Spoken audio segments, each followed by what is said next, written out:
Hello dear student, I am fine and wish you a pleasant day. Today I am going to discuss about electrostatics under the banner of an academic point situated at Ponce and street joining the dam road to Burnal. At first, I am going to discuss what is electrostatics. Electrostatics means क्या होता है? Electrostatics means हुआ कि a branch of physics which deals with the study of static charge, which deals with the property of static charge and electrical effect produced by static charge. Means कि कोई charge विरामावस्था में है उसका क्या है उसका क्या इलेक्ट्रिकल इफेक्ट होता है, इस सब के बारे में जो स्टडी करते हैं उसी फिजिक्स के इसी ब्रांच को हम क्या करते हैं, इलेक्ट्रोस्टैटिक्स करते हैं। ठीक है, तो यहाँ पर इसमें आया एक टर्म चार्ज। चार्ज मीन्स आवेश। चार्ज मीन्स हुआ आवेश।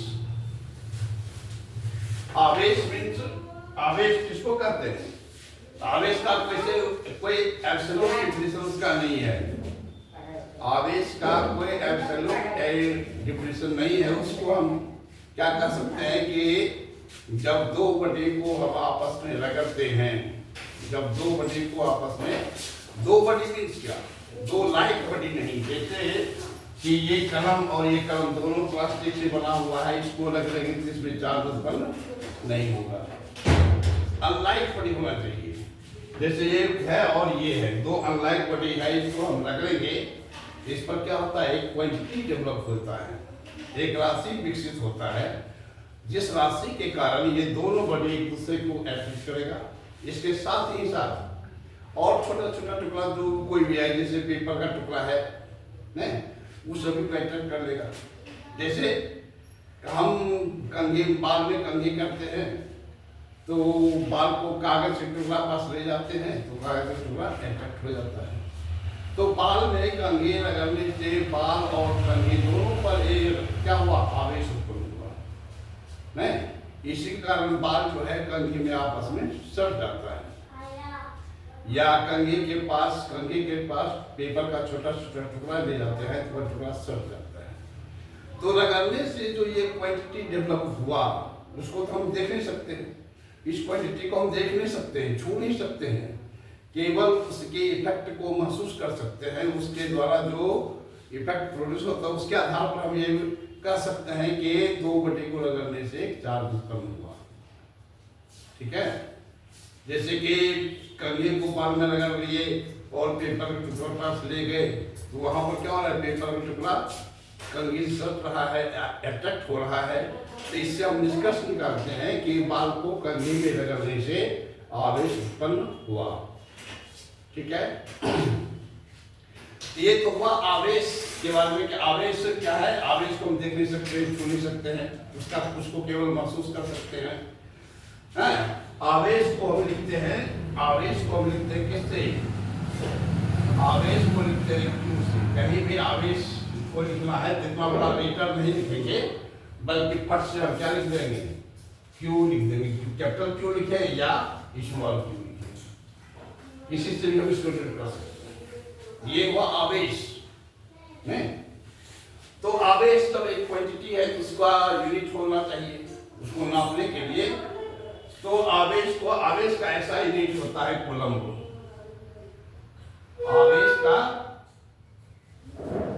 आवेश का ऐसा यूनिट होता है कूलम्ब। कूलम्ब में एक साइंटिस्ट का नाम है, उन्हीं के सम्मान में इसका यूनिट रखा गया। आवेश का यूनिट हो ऐसा यूनिट होता है कूलम्ब। ठीक है, कूलम्ब में एक बिगर यूनिट बड़ा राशि है, इसे छोटे छोटे राशि को हम उपयोग करते हैं। छोटा राशि कौन हुआ, तो एक कूलम्ब में मतलब कि छोटा राशि हुआ पाला माइक्रो कूलम्ब, या इसके पहले तो हम देखते हैं ये हुआ ऐसा यूनिट। आवेश का सीरियस यूनिट, आवेश का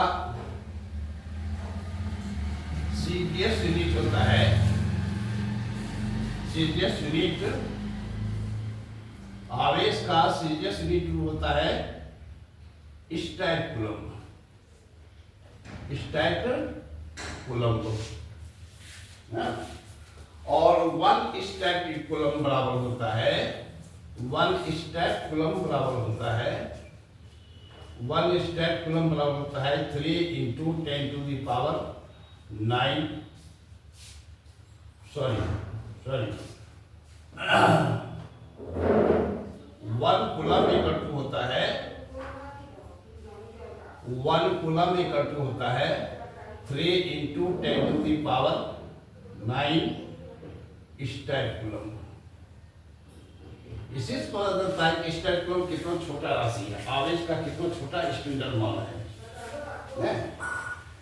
और इससे भी छोटा यूनिट होता है क्या, मतलब कि आवेश का होता है इलेक्ट्रोमैग्नेटिक यूनिट, आवेश का इलेक्ट्रोमैग्नेटिक यूनिट, इलेक्ट्रोमैग्नेटिक यूनिट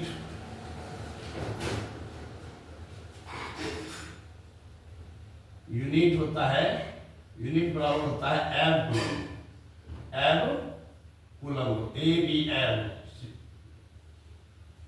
एब कूलम्ब होता है, ठीक है। और ये कूलम्ब से भी बड़ी यूनिट है, इसलिए 1 एब कूलम्ब, 1 एब कूलम्ब बराबर होता है, 1 एब कूलम्ब बराबर होता है 10 कूलम्ब। और 1 कूलम्ब बराबर क्या होता है 3 × 10⁹ कूलम्ब, इस टाइप कूलम्ब। इसको चेंज करें बस समझे, 10 तो है ही, कूलम्ब के बदले में क्या रख देंगे 3 × 10⁹, 3 × 10⁹। ये क्या हो जाएगा स्टैट कूलम्ब हो जाएगा, स्टैट कूलम्ब हो जाएगा।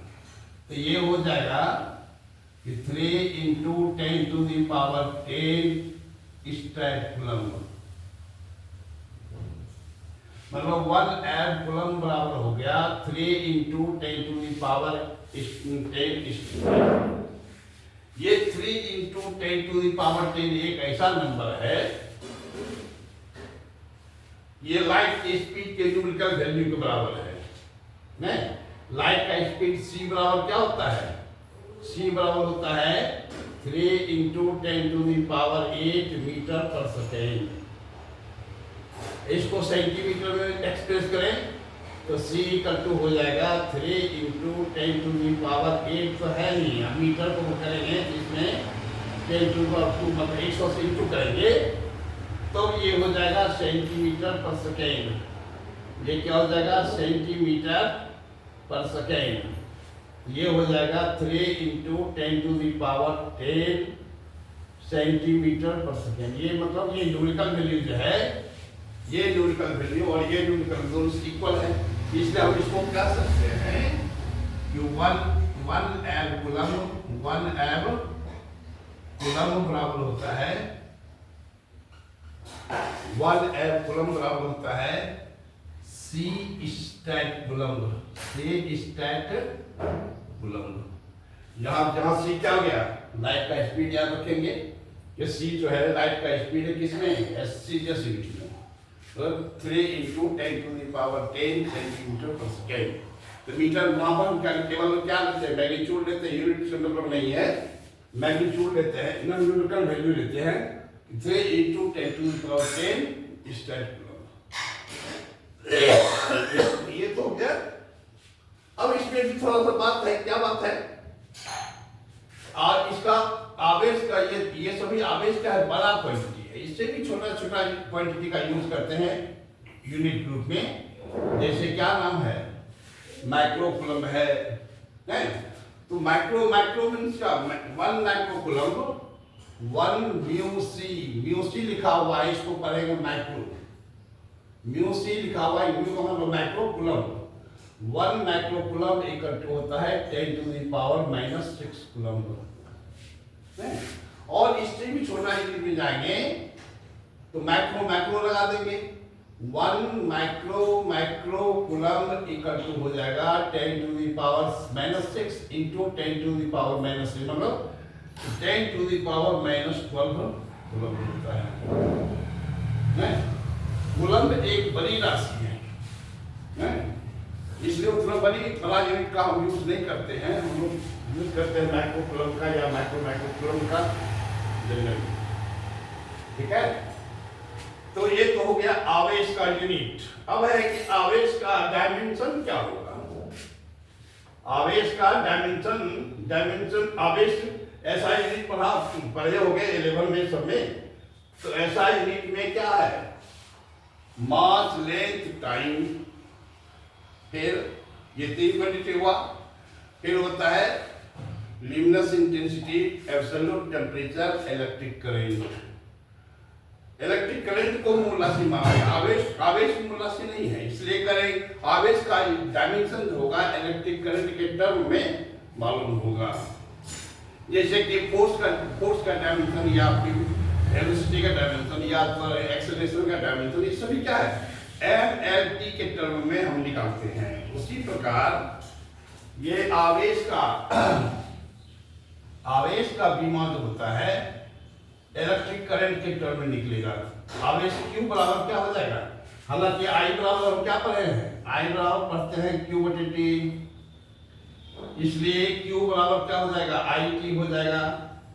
अब इसका डायमेंशन लिखेंगे तो क्या लिखेंगे, I डायमेंशन लिखने कैपिटल लिखते हैं और I हो गया T का T हो गया, क्या हो गया इसका डायमेंशन, इसका डायमेंशन हो गया IT, तो Q का डायमेंशन हो गया IT।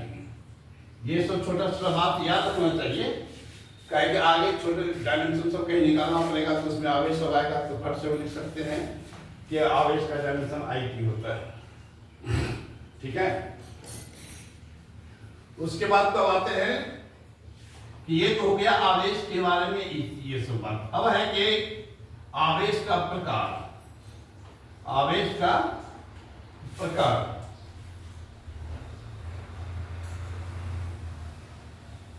आवेश का प्रकार, हाँ इसको क्या कह सकते हो तुम, kinds of charge, kinds of charge. Kinds of charge जैसे आवेश को करते हैं, दो पर्टिकुलर करते हैं तो आवेश उत्पन्न होता है। तो इससे स्पष्ट है कि दोनों बॉडी पर समान आवेश उत्पन्न नहीं होता, मतलब समान प्रकार का आवेश उत्पन्न नहीं होता है। एक पर जो चार्ज उत्पन्न होगा उसका ठीक अपोजिट दूसरे पर होगा, मतलब कि एक पर जो चार्ज उत्पन्न होता है, जैसे कि उसको अगर पॉजिटिव चार्ज कहते हैं तो दूसरे पर जो चार्ज उत्पन्न होगा उसको नेगेटिव चार्ज कहा जाता है। इससे आधार पर हम कह सकते हैं कि आवेश दो प्रकार का होता है, एक हुआ पॉजिटिव चार्ज, दूसरा हुआ नेगेटिव चार्ज। अब यहाँ पर है कि पॉजिटिव चार्ज और नेगेटिव चार्ज का भी कोई एब्सोल्यूट डिफिनेशन नहीं है, इसको भी रिलेटिव रूप में ही डिफाइन किया जाता है। जैसे कि क्या कहते हैं कि कांच के छड़ को रेशम के कपड़ा से लगाया जाता है, तो कांच के छड़ पर जो आवेश उत्पन्न होता है उसको पॉजिटिव चार्ज, और रेशम के कपड़ा पर जो चार्ज उत्पन्न होता है उसको नेगेटिव चार्ज कहा जाता है। इसी से कंपेरिजन करके हम पॉजिटिव चार्ज नेगेटिव चार्ज का टेस्ट कर लेते हैं। समझ गए आपको? तो आवेश क्या हुआ, दो प्रकार का हुआ, एक हुआ धनात्मक चार्ज, धनात्मक आवेश, धनात्मक आवेश इसको कहते हैं पॉजिटिव चार्ज, पॉजिटिव चार्ज, और दूसरा हुआ ऋणात्मक आवेश, दूसरा हुआ ऋणात्मक आवेश।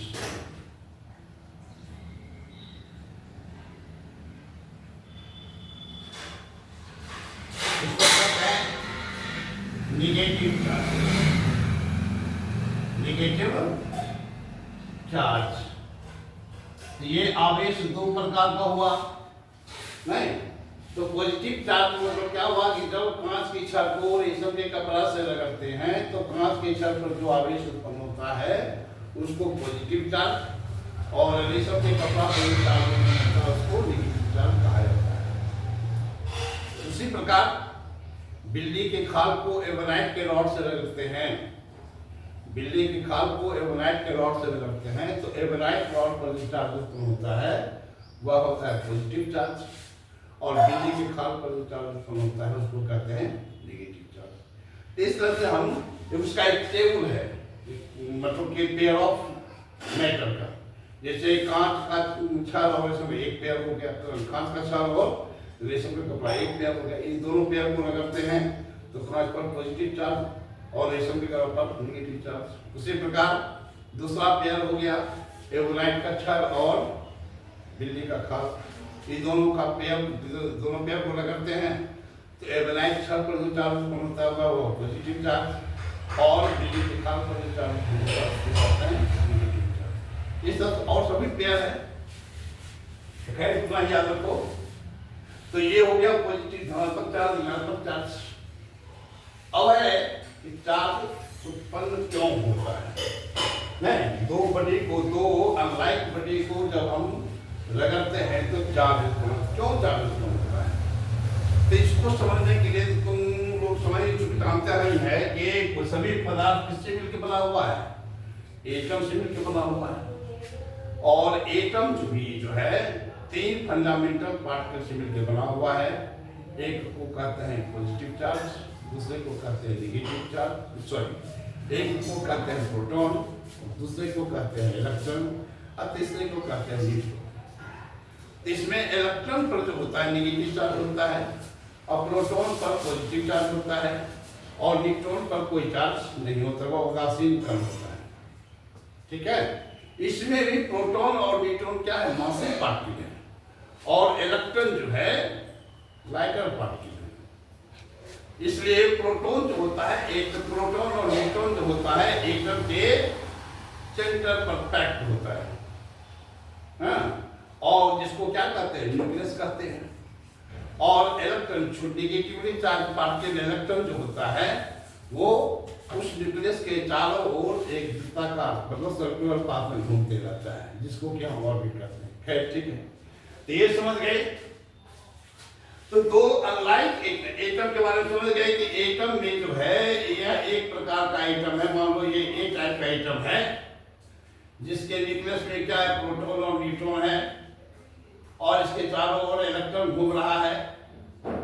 दूसरा एटम है बी प्रकार का, जिसके के न्यूक्लियस में भी प्रोटॉन और न्यूट्रॉन है, और इसके चारों ओर भी इलेक्ट्रॉन घूम रहा है। लेकिन यहाँ पर अंतर क्या होगा? यहाँ पर इसमें प्रोटॉन और न्यूट्रॉन की संख्या और यहाँ पर प्रोटॉन और न्यूट्रॉन की संख्या अलग अलग होगी, क्योंकि दोनों अलग अलग पदार्थ हैं। एक कॉपर हो सकता है, दूसरा सिल्वर हो सकता है, एक सोडियम हो सकता है, दूसरा पोटेशियम हो सकता है।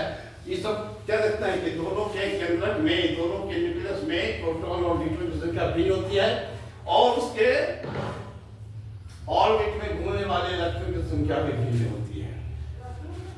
तो जब दो पदार्थ को रगड़ते हैं तो वो दोनों पदार्थ एक दूसरे के निकट आते हैं, निकट आने से क्या हो गया? इलेक्ट्रॉन इसका इलेक्ट्रॉन इसमें या इसका इलेक्ट्रॉन इसमें जंप कर जाता है। तो due to this transfer of electron from one atom into other atom, there is a shortage of electron in one atom and there is addition of electron in other atom. मतलब कि एक पदार्थ के atom में electron की कमी हो जाती है और दूसरे पदार्थ के एटम में इलेक्ट्रॉन की वृद्धि हो जाती है। अब इसको ऐसे समझो कि मान लो कि इसमें 10 प्रोटॉन 10 न्यूट्रॉन है तो 10 प्रोटॉन भी है, इसमें 12 प्रोटॉन है तो 12 इलेक्ट्रॉन भी है।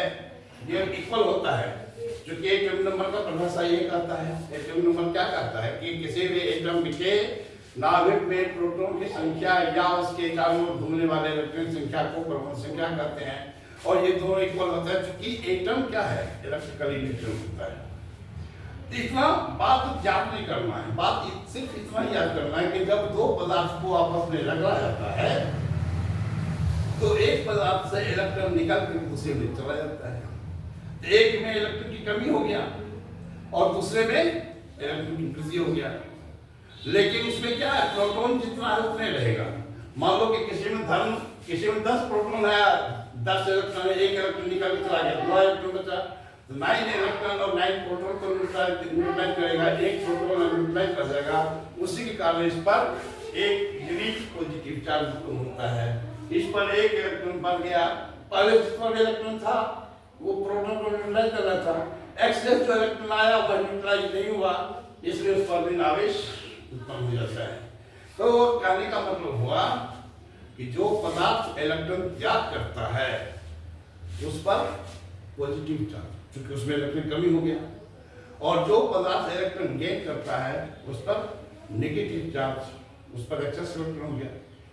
यही बात याद रखना है कि जब दो पदार्थ को लगाया जाता है तो उस एक पदार्थ से इलेक्ट्रॉन निकलकर दूसरे पदार्थ के एटम में इंटर कर जाता है, इसलिए एक में इलेक्ट्रॉन की कमी हो जाती है, दूसरे में इलेक्ट्रॉन की वृद्धि हो जाती है। इसी इलेक्ट्रॉन की कमी और वृद्धि के कारण एक पर पॉजिटिव चार्ज, दूसरे पर नेगेटिव चार्ज। और उसमें भी याद रखना है कि जो पदार्थ इलेक्ट्रॉन खोता है उस पर पॉजिटिव चार्ज, और जो पदार्थ इलेक्ट्रॉन प्राप्त करता है उस पर नेगेटिव चार्ज। समझ बात को? इतना तो क्या था, ये हम मतलब है तो याद किया जा सकता है कि जब दो पदार्थ को लगाया जाता है तो ट्रांसफर का स्थानांतरण होता है। ट्रांसफर एक एटम से दूसरे एटम में चला जाता है, तो जिस एटम से इलेक्ट्रॉन निकला उस पर पॉजिटिव चार्ज, और जिस एटम में इलेक्ट्रॉन जंप किया उसमें नेगेटिव चार्ज उत्पन्न होता है। तो due to transfer of electron charge is produced. समझ गए? तो ये हो गया कि दो लाइन में इसका आंसर, लगाने से चार्ज क्यों उत्पन्न होता है, तो due to transfer of electron के हस्तांतरण के कारण चार्ज उत्पन्न होता है। ठीक है? जो पदार्थ इलेक्ट्रॉन खोता है उस पर धन आवेश, और जो पदार्थ इलेक्ट्रॉन प्राप्त करता है उस पर ऋण आवेश। ठीक है? तब आते हैं इलेक्ट्रॉन आवेश का गुण। आवेश का गुण क्या क्या है? आवेश का गुण क्या है? आवेश का गुण क्या है? तो अभी तुरंत देखे थे, जब दो पदार्थ को आपस में रगड़े थे तो वे दोनों पदार्थ एक दूसरे को अट्रैक्ट करने लगा। क्यों अट्रैक्ट करने लगा? कि एक पर धन आवेश उत्पन्न हुआ, दूसरे पर ऋण आवेश उत्पन्न हुआ। तो दो विपरीत आवेश है, इसलिए दोनों में आकर्षण होता है। इसलिए भी एक गुण हो गया कि लाइक चार्ज में रिपल्शन। जैसे कि दो कंघी लो, एक कंघी को बाल में रखो, दूसरे कंघी को बाल में रखो, दोनों कंघी को निकट लो, तो वो दोनों कंघी सटेगा नहीं, दूर हटना चाहेगा, क्योंकि दोनों कंघी पर समान चार्ज है। इसलिए इससे यह पता चलता है कि समान चार्ज में विकर्षण होता है और समान चार्ज में आकर्षण होता है। कंघी को रगड़ लिए, पेपर मतलब बाल में सटाएंगे, बाल सटने लगेगा, क्योंकि बाल पर ऑलरेडी पहले से नेगेटिव विपरीत चार्ज है। कंघी और बाल पर जो चार्ज है विपरीत है, इसलिए वह एक दूसरे को अट्रैक्ट कर रहा है। लेकिन जब दो कंघी को हम बाल में रगड़ते हैं और उसको सटाते हैं तो सटता नहीं है। इसका मतलब दोनों कंघी पर समान चार्ज है, इसलिए उसके बीच क्या हो रहा है? विकर्षण हो रहा है, रिपल्शन फोर्स लग रहा है। तो पहला गुण तो यही हो गया। पहला गुण क्या हो गया? लाइक चार्ज मतलब एक समान चार्ज के बीच विकर्षण बल लगता है और असमान चार्ज के बीच आकर्षण बल लगता है। ठीक है? ये पहला गुण हो गया। दूसरा गुण क्या होगा? दूसरा गुण हो गया कि चार्ज जो है अदिश राशि है। चार्ज जो है अदिश राशि है, उसमें दिशा नहीं होती, इसमें सिर्फ परिमाण होता है। इसलिए दो या दो से अधिक चार्ज को जैसे सिंपल अलजेब्रिक रूल से हम जोड़ घटा सकते हैं। जैसे 1 कूलम प्लस 1 कूलम, ये 2 कूलम होता है। 1 कूलम प्लस 1 कूलम 2 कूलम होता है।